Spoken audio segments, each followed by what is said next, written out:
아무 말도 못하고 앉아 있었습니다. 손녀가 던진 단 한 문장 때문에요. 저는 그날 비로소 알았죠. 평생 남의 아이를 지켜냈던 제가 정작 제 집은 지키지 못할 뻔했다는 걸요. 숨을 고르고 처음부터 말하겠습니다. 제가 어떤 사람이고 어떻게 이 일에 맞섰는지요. 저는 중학교에서 국어를 가르치다 은퇴한 지 5해가 지난 이영자입니다. 남편을 먼저 보내고 혼자가 되었죠. 허전함을 달래려고 아침엔 텃밭을 돌보고 점심엔 도서관에 들러 신간을 풀었습니다.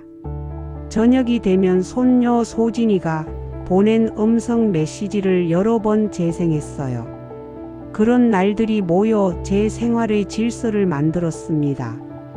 며느리 윤희가 직장에 복귀하면서 그 질서가 조금씩 흔들리기 시작했죠.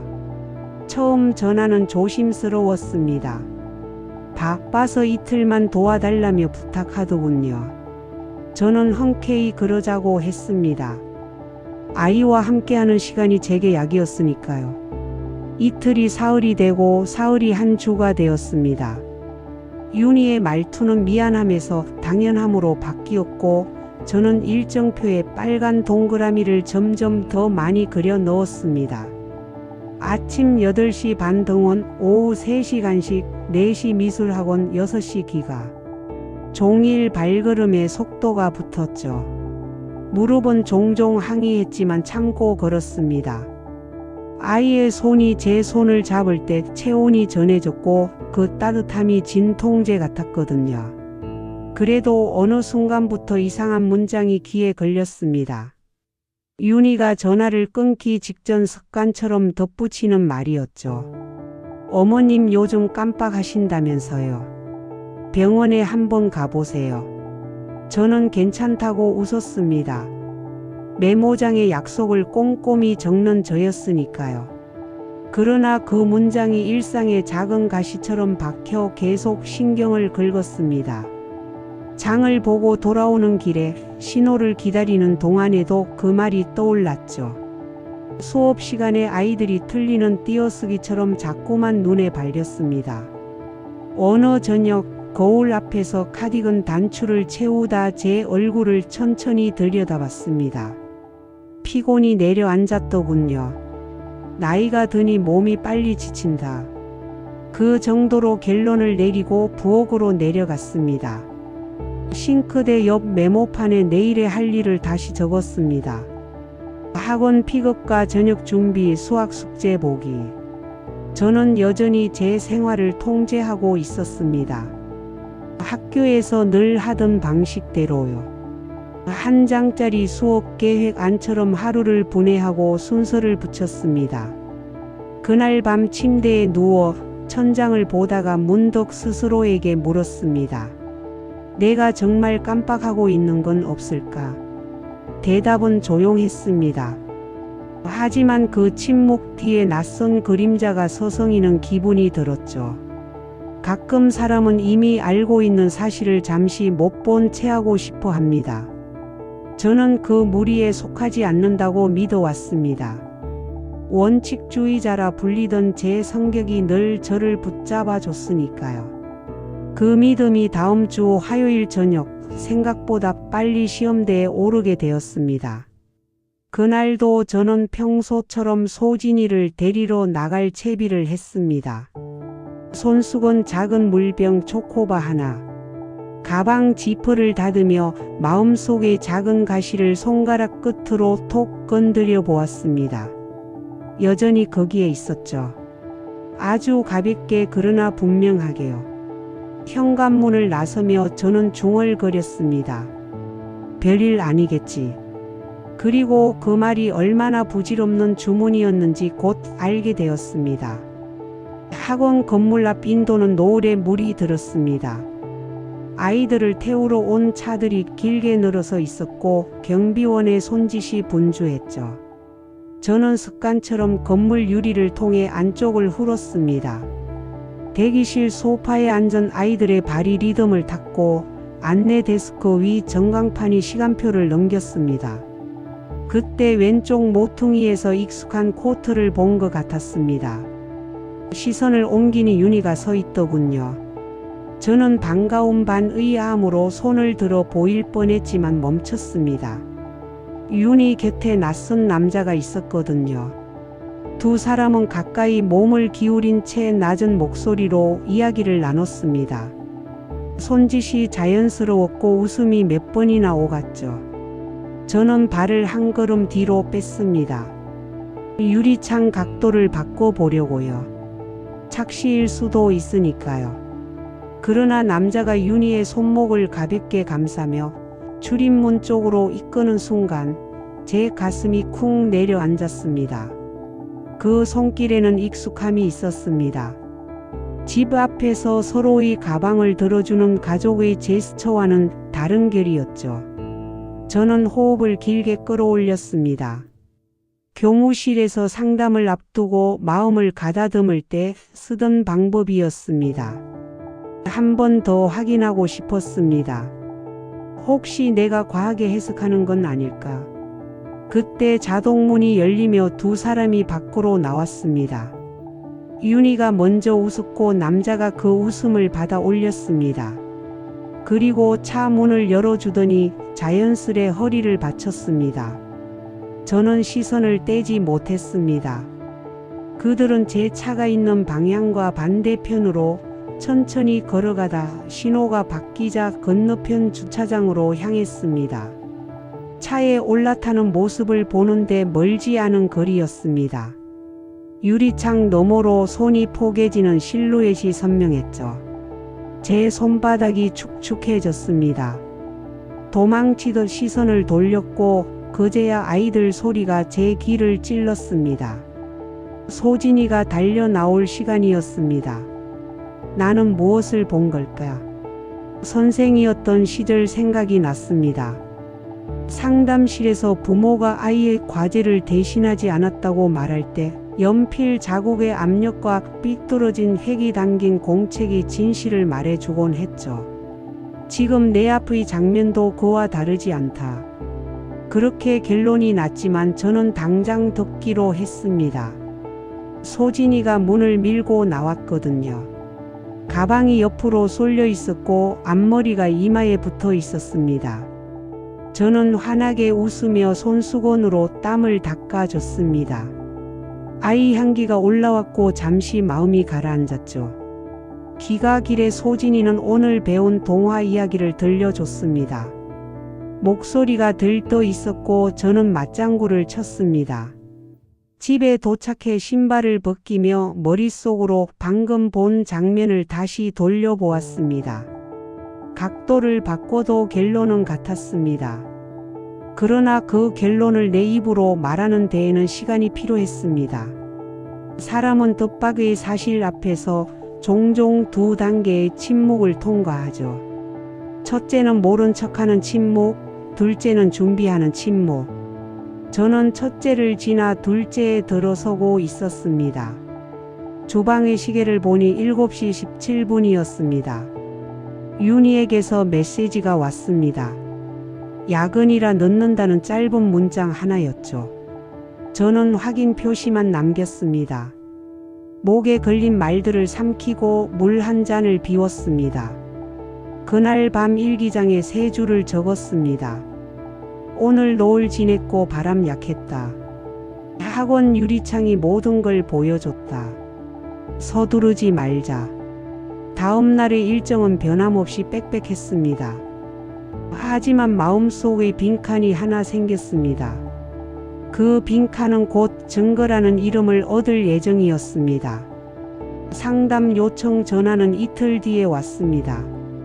소진이 담임 선생님 목소리는 조심스러웠고 저는 시간을 내겠다고 답했습니다. 교무실 문을 열자 종이 냄새와 복사기 열기가 섞인 공기가 반겼습니다. 저는 한쪽 의자에 앉았고 선생님이 맞은편에 조용히 자리를 잡았습니다. 잠시 망설이던 선생님이 서랍을 열어 봉투 하나를 꺼내 놓았죠. 개인정보 보호를 이유로 원본 대신 캡처와 출력본이라고 설명했습니다. 저는 숨을 고르고 봉투를 열었습니다. 사진 4장이 나왔습니다. 첫 장은 학원 1층 로비, 윤희가 통화하며 누군가를 기다리는 모습이었습니다. 둘째 장엔 남자가 다가와 인사를 하는 순간이 잡혀 있었고, 셋째 장에선 둘의 손이 포개져 있었습니다. 넷째 장은 출입문을 나서는 뒷모습이었고, 남자가 문을 먼저 열어주고 있었습니다. 저는 사진을 책상 위에 한 장씩 펼쳐두고 순서를 또박또박 확인했습니다. 선생님은 제 표정을 살피더니 말을 이었습니다. 환불 이야기도 드려야 합니다. 최근 윤희 씨가 선납된 학원비를 돌려달라고 요청했어요. 절차상 보호자 확인이 필요해서 기록을 다시 보았는데 납부자 성함이 이영자였습니다. 손끝이 식어갔습니다. 그 돈은 제가 손녀에게 배움의 시간을 선물하고 싶어 마련한 것이었습니다. 저는 목을 가다듬으며 물었습니다. 환불은 진행됐나요? 선생님은 고개를 저었습니다. 보호자 확인이 필요하다고 안내드렸고 이후로 연락이 없었다고 했습니다. 저는 감사 인사를 하고 사진을 조심스레 봉투에 넣었습니다. 자리에서 일어났다가 다시 앉았습니다. 한 가지 더 확인하고 싶었기 때문이죠. 혹시 대기실에서 통화 내용이 들린 적은 없었나요? 선생님은 잠시 생각하더니 조용히 말했습니다. 정확한 문장은 아니지만 할머님 건강 상태와 관련된 이야기였다고 합니다. 건망증이 심해졌다는 말이 여러 번 나왔고요. 저는 그 말을 노트에 받아 적었습니다. 문장을 쓰는 동안 손이 떨렸습니다. 이것이 억측이 아니라 패턴이라는 확신이 커졌습니다.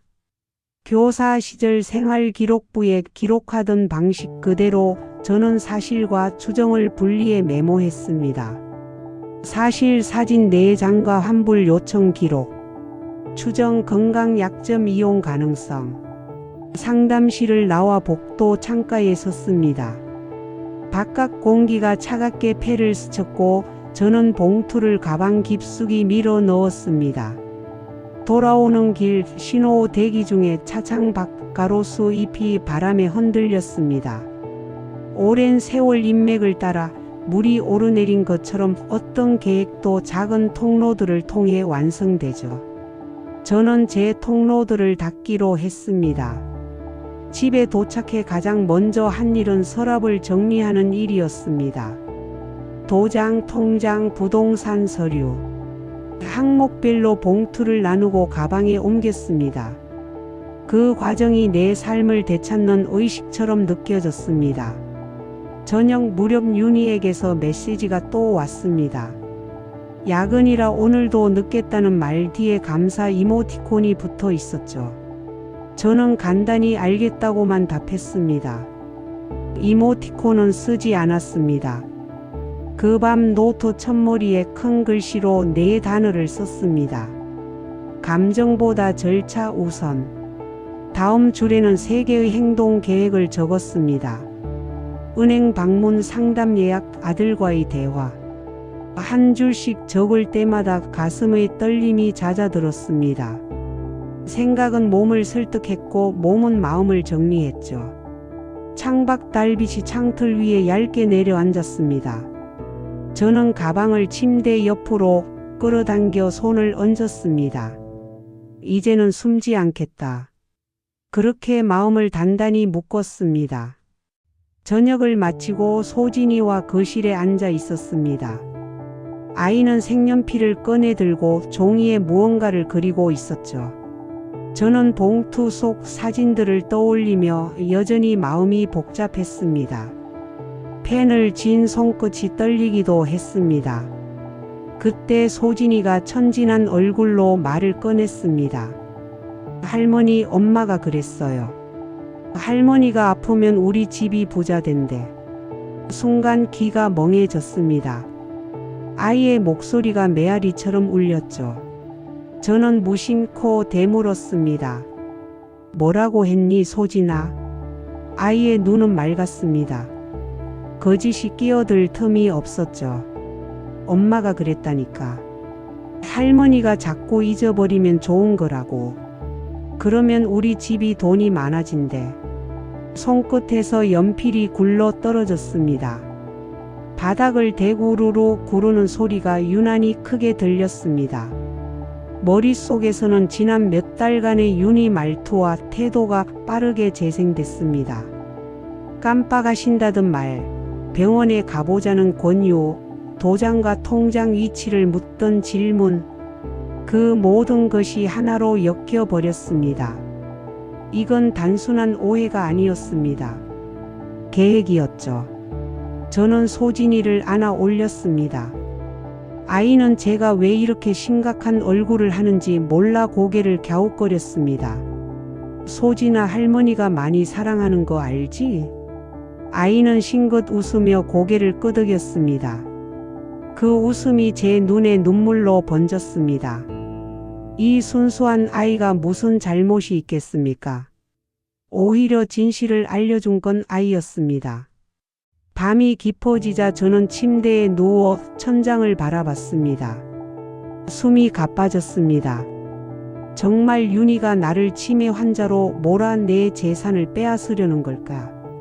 내가 오해하고 있는 건 아닐까? 제 마음은 두려움과 분노 사이를 오갔습니다. 하지만 소진이의 말이 귓가를 떠나지 않았습니다. 아이가 꾸며낸 말일 리 없었습니다. 저는 곧바로 행동 계획을 정리했습니다. 내일 은행에 가서 모든 계좌를 확인하고 믿을 만한 사람에게 조언을 구해야겠다. 오래된 친구 박 선생님이 떠올랐습니다. 평생 교직 생활을 함께하며 제 성격을 누구보다 잘 아는 사람이었죠. 저는 다시 한번 다짐했습니다. 이대로 침묵한다면 모든 걸 잃을 수 있다. 하지만 진실을 밝히면 아직 지켜낼 수 있다. 손녀의 순수한 말 한마디가 제게 힘을 준 순간이었습니다. 다음 날 아침 저는 은행을 들른 뒤 박 선생님 댁을 찾아갔습니다. 서류 가방 안에는 통장과 인감, 그리고 학원에서 받은 사진 봉투가 들어 있었습니다. 친구의 집 문이 열리자 낯익은 얼굴이 반갑게 웃었습니다. 영자야, 무슨 일로 이렇게 급히 왔니? 저는 차마 입을 떼기 힘들었습니다. 한참 머뭇거리다 결국 모든 걸 털어놓았습니다. 윤희의 이상한 말들, 학원 선생님이 보여준 사진, 환불 요청, 그리고 소진이의 말까지. 박 선생님은 제 말을 조용히 들으며 차를 따랐습니다.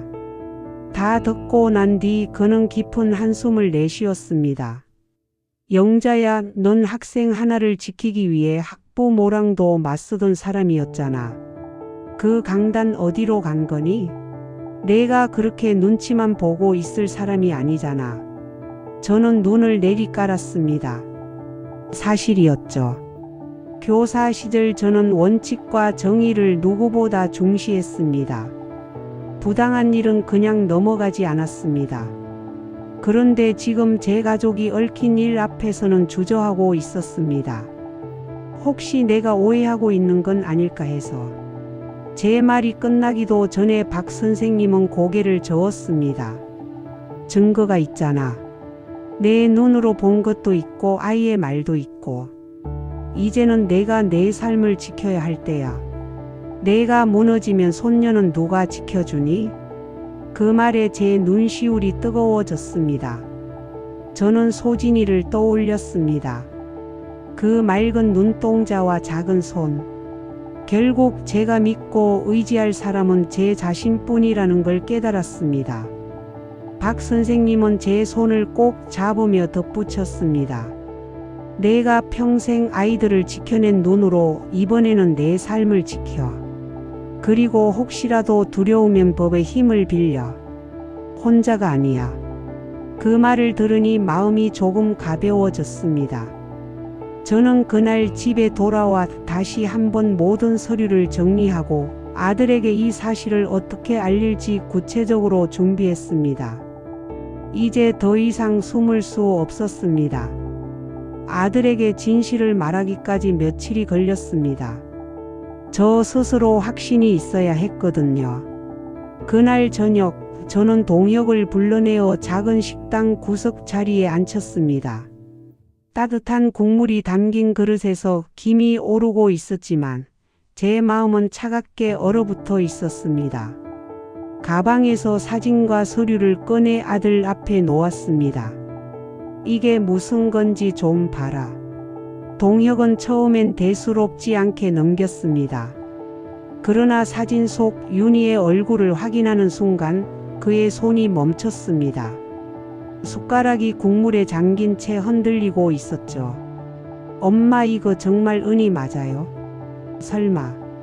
저는 떨리는 목소리로 말했습니다. 학원 선생님이 직접 보여준 거다. 그리고 이건 내 아내가 환불을 요청한 내역이야. 내 아버지와 내가 손녀 위에 모은 돈을 내 허락도 없이 돌려달라 했더구나. 아들은 믿을 수 없다는 듯 고개를 저었습니다. 그러나 제 눈빛에서 장난이나 오해가 아님을 확인한 듯 표정이 굳어졌습니다. 한참 동안 말을 잇지 못하던 동혁이 낮게 중얼거렸습니다. 사실 은희가 요즘 엄마 이야기를 자주 꺼냈습니다. 혼자 계시면 위험하다면서 요양원에 들어가시는 게 어떻겠냐고 했습니다. 집을 팔아야 한다는 말도 했고요. 저는 주먹을 움켜쥐었습니다. 결국 제 예상이 맞았습니다. 윤희는 제 건망증을 치매로 몰아가고 재산을 자신의 손에 넣으려 했던 겁니다. 동혁아, 너는 그 말을 듣고도 이상하다고 생각 안 했니? 제 목소리가 떨렸습니다. 아들은 얼굴을 감싸진 채 말했습니다. 엄마, 솔직히 불안했어요. 하지만 믿고 싶지 않았습니다. 은희가 그런 사람일 리 없다고 생각했어요. 저는 아들의 어깨에 손을 얹었습니다. 믿고 싶은 마음은 알겠다. 하지만 진실은 진실이다. 우리가 눈을 감으면 결국 소진이가 다치게 돼. 아들은 눈시울이 붉어졌습니다. 그날 우리는 밤늦도록 대화를 이어갔습니다. 결론은 하나였습니다. 더는 지체할 수 없다는 것. 저는 아들과 함께 경찰서를 찾기로 했습니다. 며칠 후 저는 아들과 함께 경찰서를 찾아 모든 증거를 제출했습니다. 사진 환불 요청 내역, 그리고 제 진술까지. 경찰은 상황을 심각하게 받아들였고 곧 수사가 시작되었습니다. 수사 과정에서 더 충격적인 사실이 드러났습니다. 윤희와 함께 있던 남자는 노인을 상대로 사기를 벌인 전과자였습니다. 과거에도 여러 차례 유사한 범행을 저질렀더군요. 재판정에 서는 날 제 다리는 떨렸습니다. 하지만 저는 증인석에 앉아 담담히 진술했습니다. 며느리가 저를 치매 환자로 몰아 제 재산을 노렸습니다. 검사가 제 손에 들린 사진과 환불 기록을 증거로 제시했습니다. 방청석에서는 웅성거림이 이어졌습니다. 윤희는 끝까지 억울하다고 주장했습니다. 저는 시어머니를 걱정했을 뿐입니다. 건망증이 심해지셔서 제가 대신 챙기려 했던 거예요. 그러나 검찰이 제출한 문자 메시지가 모든 걸 뒤집었습니다. 스크린에 띄워진 문장은 이랬습니다. 장모님만 제대로 흔들면 된다. 치매 진단만 받아내면 모든 게 쉬워질 거야. 순간 재판장은 무겁게 가라앉았습니다. 저는 치를 떨었습니다. 윤희의 차가운 얼굴이 낯설게만 보였습니다. 판결은 신속하게 내려졌습니다. 사기 공모 혐의로 남자는 실형을, 윤희는 집행유예 2년을 선고받았습니다. 법정에서 울음을 터뜨린 건 아들이었습니다. 엄마, 미안합니다. 제가 더 일찍 눈치챘어야 했는데. 저는 아들의 손을 꼭 잡았습니다. 너도 피해자다. 이제 우리가 지켜야 할 건 소진이다. 재판이 끝난 뒤 저는 소진이와 함께 동네 공원을 걸었습니다. 노을이 지고 바람이 서늘했죠. 아이는 제 손을 꼭 잡고 있었습니다. 그러다 문득 소진이가 말했습니다. 할머니, 내가 평생 할머니 지켜줄게. 그 말에 저는 발걸음을 멈췄습니다. 가슴이 벅차 눈물이 차올랐습니다. 가족이라는 이름으로 다가온 배신에 무너질 뻔했지만 결국 저를 살린 건 또 다른 가족의 순수한 사랑이었습니다. 아이의 눈동자는 투명했고 그 속에는 거짓이 없었습니다. 저는 아이를 꼭 안으며 속삭였습니다. 소진아, 내 말이 할머니를 살렸단다. 내가 없었다면 할머니는 진작 무너졌을 거야. 그날 이후 저는 삶의 의미를 새롭게 깨달았습니다. 진짜 가족은 피가 아니라 마음에서 시작된다는 것을요. 배신은 깊은 상처를 남겼지만 손녀의 웃음은 그 상처 위에 새 살을 틔웠습니다. 저는 다시 웃을 수 있게 됐습니다. 집으로 돌아오는 길, 아이가 노래를 흥얼거렸습니다. 저는 그 맑은 목소리를 들으며 다짐했습니다. 앞으로 어떤 일이 있어도 이 아이만은 지켜내겠다고요. 제 이야기는 여기서 끝나지만 제 삶은 여전히 이어지고 있습니다. 그리고 그 삶은 이제 손녀와 함께 쓰는 새로운 장으로 채워지고 있죠.